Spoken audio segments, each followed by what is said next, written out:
Jim Schaefer, producer of the new program on academic books called Rip Rap. Our interview today is with Don Lopez, who's written a new book called Prisoners of Shangri-La, Tibetan Buddhism in the West. Don, this is a really interesting book. In a way, it almost reads like a mystery. You've got all these different elements. But one of the things that's really intriguing is this whole concept of Shangri-La. It evokes James Hilton's book from 1933 on, this sort of utopian place, this mysterious, exotic site. And in this book, you examine it, but like all the other elements that you examined, it's a little more contested, a little more complex. Yeah, Hilton coined the term Shangri-La in his novel Lost Horizon in 1933, and the word entered the American mainstream vocabulary very quickly. One of the interesting facts about the term is that when the Doolittle raid was launched against Japan in 1942, the bombing of Tokyo, that was immortalized in the film 30 Seconds Over Tokyo. President Roosevelt was asked by reporters the source of the place from which the planes took off, and the president, not wanting to reveal that they'd taken off from aircraft carriers in the Pacific, said that they had come from Shangri-La. So it's a term that very quickly came to indicate this kind of utopian land of peace and harmony. And Hilton obviously was thinking about Tibet when he wrote Lost Horizon. Shangra is some word that he seems to have made up, but La is a Tibetan word that means mountain pass. And so there's a little bit of the quote-unquote real Tibet in there. And so I wanted to use that to sort of give this mixture of the Western invention and the authentic Tibetan word. So the idea of Shangri-La was to, which so often evokes Tibet, was to look at the ways in which Tibet has been constructed and imagined by the West, but also the ways in which Tibet and Tibetans have played a role in that construction. So that's where Shangri-La came from. And actually, that point you made that this combination word was based on something that didn't exist and something that did. Right. It's something that you trace really effectively throughout the book about these misconstructions, or that the West has created.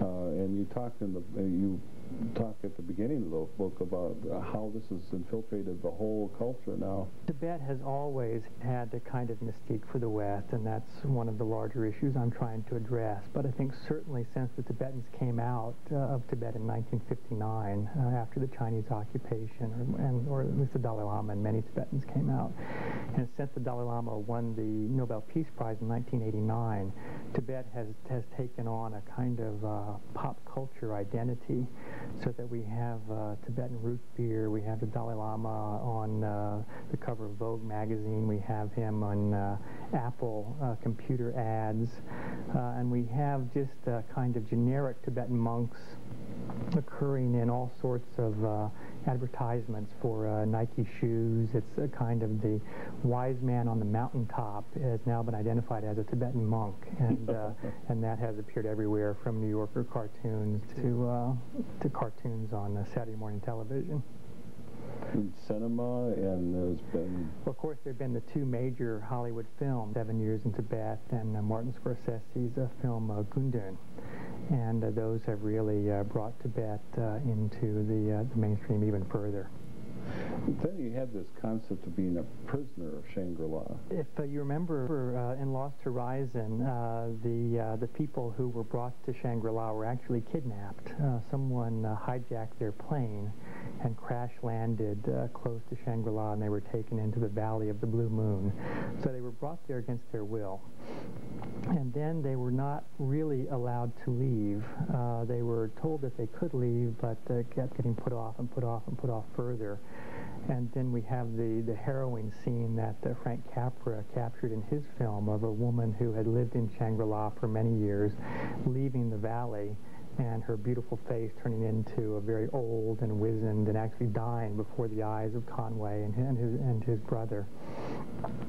So that you can leave Shangri-La, but to do so has some very dire effects. It really brings you back into touch with history and all of its devastation.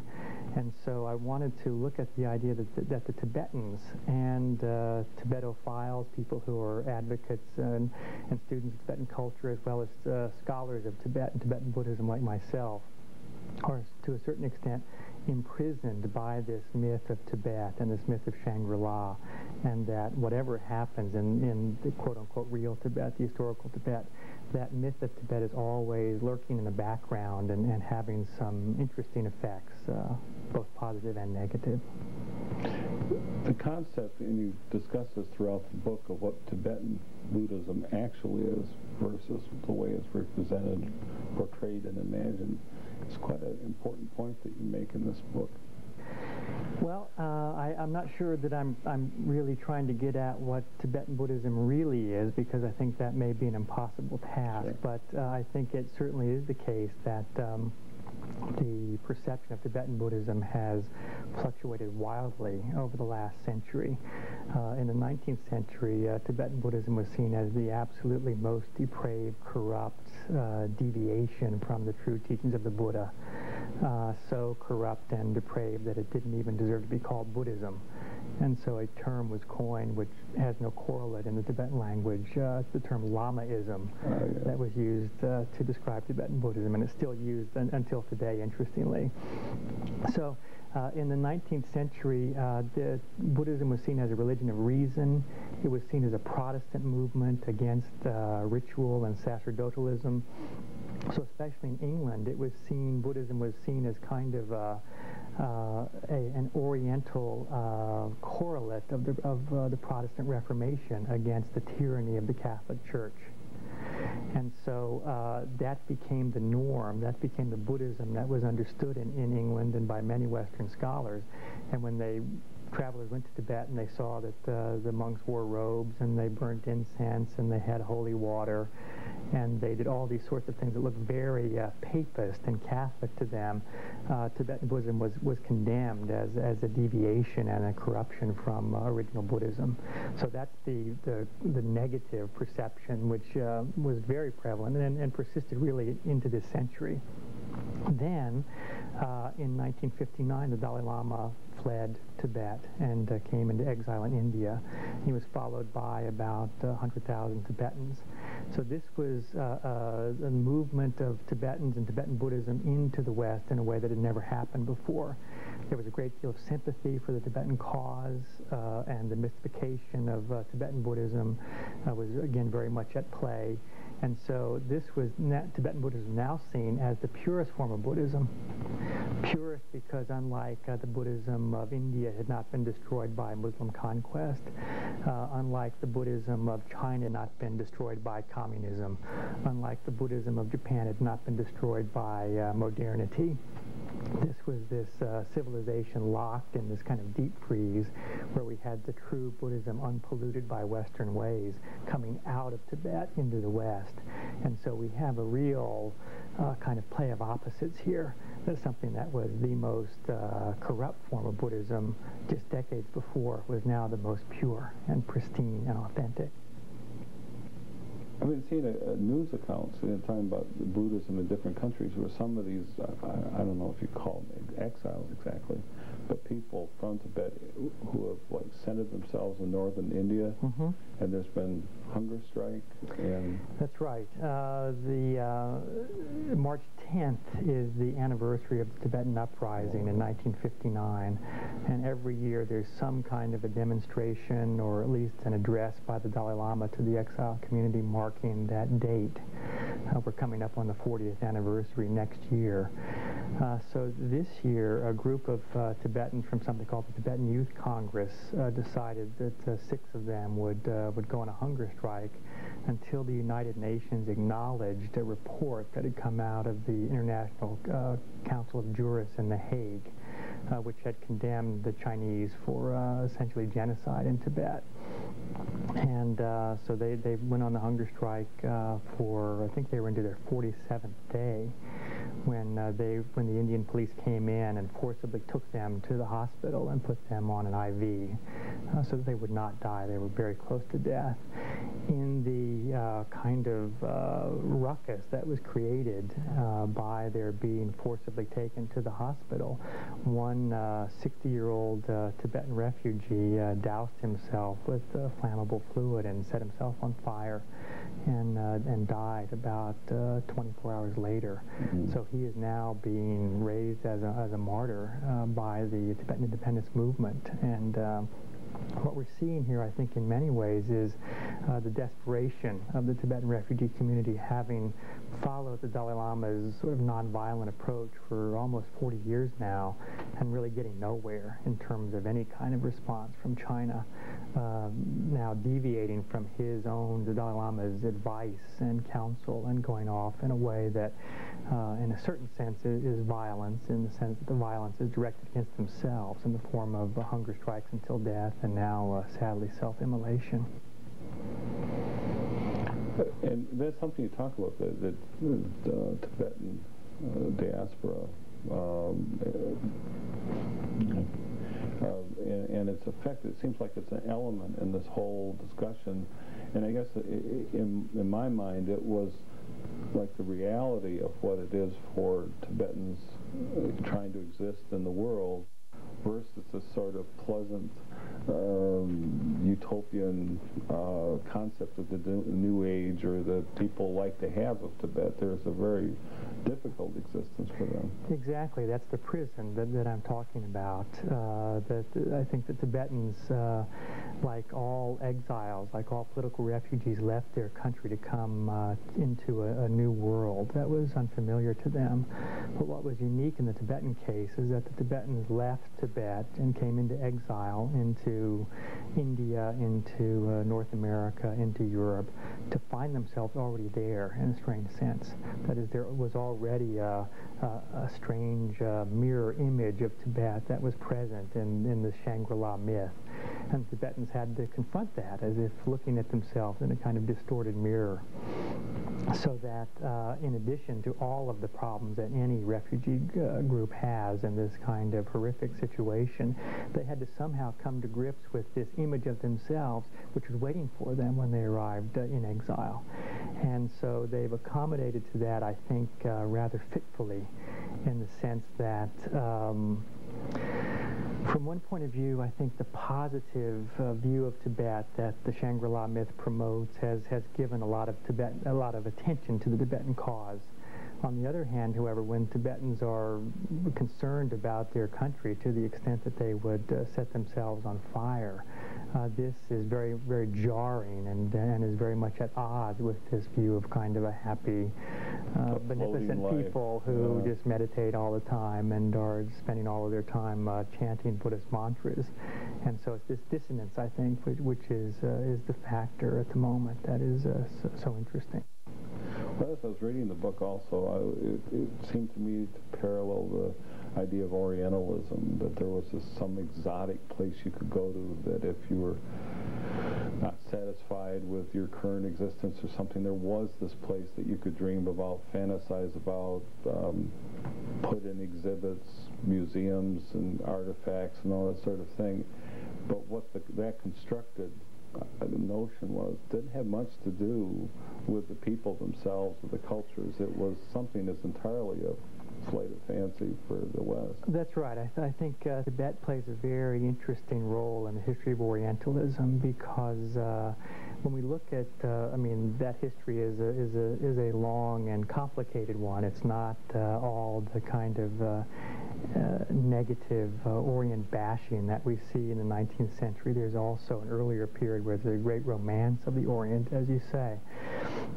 And one of the things I think that happened in the case of Tibet was that India was seen as the abode of the spirit by the German Romantics in the 18th century. In the 17th century, China had been seen as the abode of enlightened government of the Mandarins by Voltaire and other Enlightenment thinkers. But as the Western powers made their way into opening up China to trade, taking over India again, the East India Company, and then as part of the British Empire, these kind of romantic views of India and China were dispelled That is, India and China had to be portrayed as corrupt civilizations that needed Western intervention in order to evolve and become truly civilized.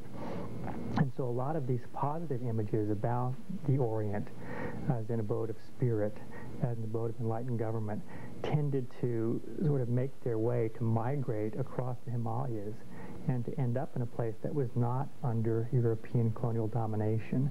I think the fact that Tibet never became a European colony is a key in understanding the myth of Shangri-La, because here we can look at the idea of this enlightened Buddhist land ruled by a god king. So we have the enlightened government and the mystical side combining themselves in the person of the Dalai Lama, again a highly mystified person in European writing going back to the even to the 17th century.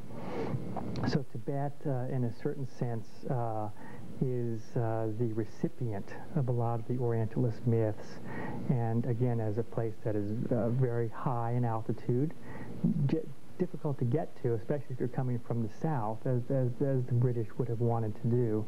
Its isolation, its kind of geographical wonder, all of these things contributed to Tibet being portrayed as a place in which all of the lost secrets of the world were somehow still preserved. There are even accounts in the end of the 19th century of Jesus spending his lost years in Tibet.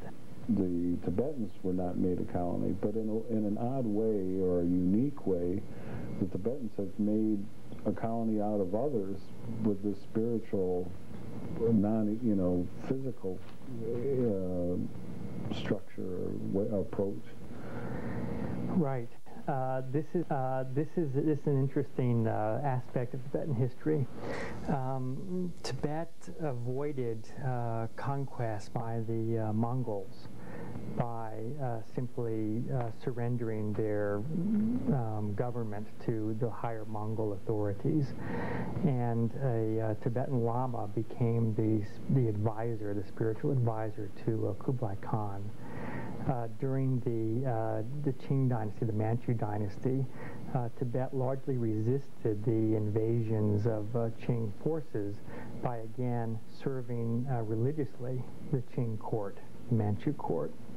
And so one of the ways that Tibet has survived politically in the midst of much more powerful military neighbors, for the most part in China and Mongolia, has been to provide religious service. It's been a service society, in a sense, to the empires that surround it.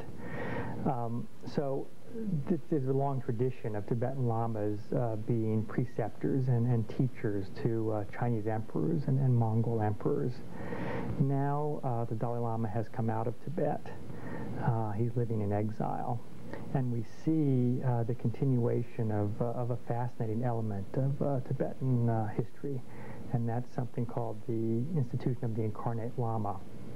Tibetan Buddhism is unique in its assertion that the great religious figures come back in lifetime after lifetime, not simply through the standard Buddhist means of reincarnation, but that these enlightened masters are so deeply committed to the world out of their compassion. They come back to teach again. Not only do they come back, but they can be identified. This is the reincarnation of this previously deceased great Lama. The most famous of these, of course, is the Dalai Lama, who's the 14th incarnation of the first Dalai Lama. But there were several thousand lines of incarnate Lamas in Tibet. And one of the ways that one can trace the growth of Tibetan Buddhism is in the increasingly enlarging geographical spheres in which incarnate Lamas are found. So first it was within Tibet. Then as the Tibetans began to get Mongol patronage, we start to find Mongolians being identified as Tibetan Lamas, and then Chinese, and then sometimes Nepalese. So we can see that the cultural sphere of Tibetan Buddhism is increasing by the larger and larger circles in which these lamas are identified. What's happening now, really in the last 20 years or so, is that these incarnate lamas are now being identified in the West. So we have a case of a French-Canadian boy from Montreal being identified. a young boy from Spain being identified as an important lama, a young boy from Seattle being identified, just as in the case of Bertolucci's film, The Little Buddha. The film came out first, and then the child was identified, so this is really life imitating art. And now, in a very strange case, the sort of action movie hero Steven Seagal has been identified as a Tibetan incarnate of a Tibetan Lama. So what we're seeing really is really, if we trace that back through Tibetan history, we're now seeing the sphere of influence of Tibetan Buddhism extending around the world, not simply in the immediate neighbors of Tibet, but throughout the West. And I've called this a form of spiritual colonialism. That is, that the Tibetans never had the, or at least after their conversion to Buddhism, never had the military power to colonize their neighbors, but they could colonize one by saying that a Tibetan has now been reborn in this Chinese or Mongolian or American or European body, in a sense, that these people are Tibetan in a very deep sense and going back over many generations. And this is one of the ways that we see the Tibetans coping with their own diaspora and gaining support for their cause through identifying children as ultimately being Tibetans, regardless of their nationality. Oh, yeah. Isn't there an ultimate culmination of this with the Dalai Lama's idea of having that was an initiation in Beijing? Is that all part of this? Well, one of the things I've tried to tie in the book are the links between Western myths and Tibetan myths, and there are often some very close comparisons. So that the idea of Shangri-La probably came from something called Shambhala, which is a Sanskrit and thus a Tibetan word for a mythical kingdom in the Himalayas. This is a mythical kingdom where the pure practice of Buddhism is preserved from the outside world, from the barbarians. And at a certain point in history, still in the future, I think it's in 2534, something like that, an army will come out of Shambhala and will defeat the forces of barbarism and reestablish Buddhism in India and hence the world. Now, the Dalai Lama, there is a Tibetan initiation, a very famous one, called the Kalachakra initiation, one of the results of which is that anyone who takes that initiation will be reborn in their next lifetime in Shambhala. And then, in a sense, will become a recruit for this army, which will win the apocalyptic war. So the Dalai Lama has said that one of his dreams is to give this initiation in Beijing, which in a sense will take his oppressors, the Chinese, and recruit them into the army of righteousness. Quite an idea. One of the really most important parts of your book, though, is this idea you have about how we think about things. And you talk about these flights and coming back, and the need to take a look at what we think we know, and in shaping that, being a little more careful about how we go about proceeding with that. Can you talk about that a little bit? Because that has quite a wide range of implications in thinking about topics, and you certainly have an extraordinarily resourceful and wonderful exploration throughout the book, but it's an important point, I think a fundamental one that you're making here. Well, I guess one of the things that has been disturbing to me in reading popular accounts about Tibet is the way that Tibetan history becomes mystified. And one of the things that I wanted to point out was that it really, I think, is the task of the scholar to complicate things that seem very simple. The case of Tibet seems to be a very simple one, that a nation of goodness and of harmony and of peace has been overrun and destroyed by a nation of evil, that the spirit has been overrun by the material, that these Tibetan Buddhists have been, their country has been invaded by a faithless army of godless communists. That is, that China has been demonized in the process of beatifying Tibet. The point that I want to make, I guess, politically in the book is that the Chinese invasion and occupation of Tibet is such a horrendous historical fact, with hundreds of thousands of Tibetans being killed in the process, that it's not necessary to mystify Tibetan history. It's not necessary to sanctify Tibetans or to demonize Chinese, that we can do solid historical research and find that Tibet obviously was not Shangri-La, because Shangri-La does not exist anywhere on the earth. We can find that there were good people in Tibet, there were bad people in Tibet, there were great saints, certainly in terms of their contributions to Buddhist thought and practice, but there were also corrupt people who took advantage of others, as in any society. It's not necessary to romanticize Tibet in order to support the Tibetan cause. And my point, in fact, is that it's detrimental to the cause of Tibetan independence to fantasize Tibet in this way. That what happens is that the cause of Tibetan independence is such a strange mixture of the exotic and the political and the spiritual that it seems almost irresistible, but that compulsion must be resisted, I think.